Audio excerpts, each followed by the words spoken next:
une autre flambée et des interrogations. Après quelques semaines d'accalmie, voilà la Mercuriale qui reprend l'ascenseur encore une fois et qui met en grande difficulté les petites bourses, qui n'en peuvent plus de cette situation, qui devient presque cyclique et difficilement gérable. À la veille de la rentrée scolaire, les pères de famille n'avaient vraiment pas besoin d'un tel chamboulement dans leurs dépenses quotidiennes.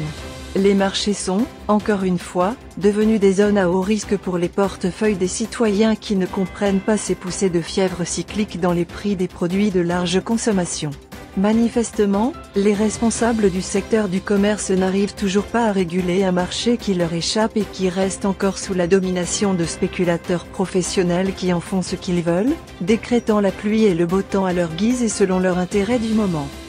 Des produits de large consommation, à l'image de la farine et de la semoule, n'échappent pas eux aussi à cette fièvre haussière. Pourtant c'est l'État qui, à coups de millions de dollars, permet aux Algériens d'acheter ces produits à des prix acceptables.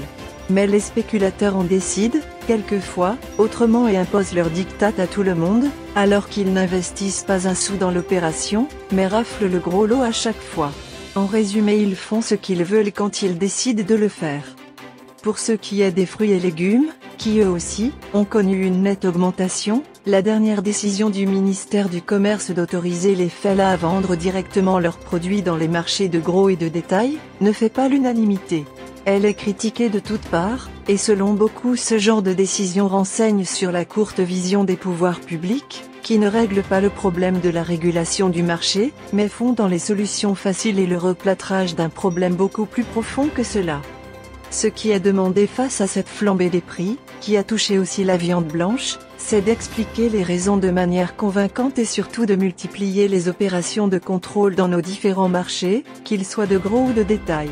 C'est ce qu'espère le citoyen qui est usé par ces sauts d'humeur injustifiés et cycliques d'un marché qui semble échapper à tout contrôle digne de ce nom. Par Abdelmajid Blidi.